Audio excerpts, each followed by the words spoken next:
మరి యేసుక్రీస్తు ప్రభువు శుక్రవారము 2024 సంవత్సరాల క్రితము శుక్రవారం నాడు ఆయన కలువరి శిలువ పైన ఆయన మరణించారనే సత్యం అందరికీ తెలుసు.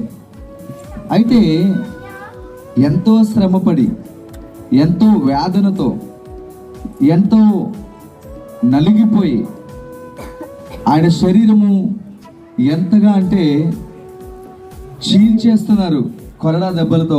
అయినా కూడా ఆయన క్రీస్తు నా ప్రజల పాపమునకు ప్రాయశ్చిత్తం నేను చేస్తున్నాను అని భావించారు. హల్లెలూయా, హల్లెలూయా. వినబడతా ఉందా? కనుక ప్రతి ఒక్కరి కూడా గమనించాలి, యేసుక్రీస్తు ప్రభువు తన ప్రజల నిమిత్తము తన ప్రాణం పెడుతున్నప్పుడు ఆయన్ని ఎంతగానో కొరడాలతో కొట్టారు, హింసించారు. ఆయన ఆ బాధలు, ఆ శ్రమ ఆయన భరిస్తూ వచ్చారు. ఎందుకు అంటే ఆయన భరించకపోతే ఆ శ్రమ, ఆ బాధ ఈ దినాన మనము భరించాల్సిన అవసరం ఉంటుంది. కాబట్టి యేసుక్రీస్తు ప్రభు ఊరకనే రక్షణ మనకు అనుగ్రహించలేదు. ఆయన శ్రమపడి మన పాపములకు ప్రాయశ్చిత్తం చెల్లించి ఆయన మనకి రక్షణ అనుగ్రహించారు. హల్లెలూయా. మనం ఎంతో తేలిగ్గా లేదా నిర్లక్ష్యంగా యేసు ప్రభువాన్ని చూస్తూ ఉంటాం.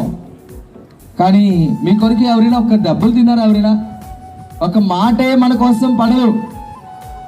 కానీ మన నిమిత్తము, నీ నిమిత్తము, నా నిమిత్తము, సర్వలోకము నిమిత్తము మీరు గమనించినట్లయితే ఆ ప్రభువైన యేసుక్రీస్తు తాను కొరడాలతో కొట్టించుకోవడానికి, తాను నలగొట్టబడ్డానికి ఏమాత్రము కూడా వెనుతీయలేదు.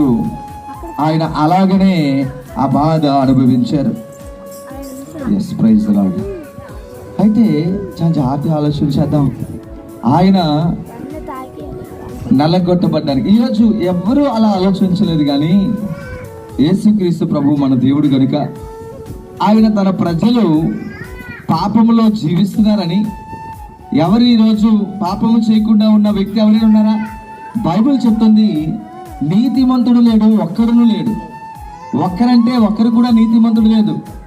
ఆదాము మొదలుకొని, అంటే మొదటి మనిషి పాపములో జీవిస్తూ ఉన్నారని, ఆయన ఈ సర్వలోక మనుషుల యొక్క పాపము నుండి విమోచించబడాలని ఒక ప్రణాళిక, ఒక ఉద్దేశముతో ఈ లోకములో పుట్టడం జరిగింది.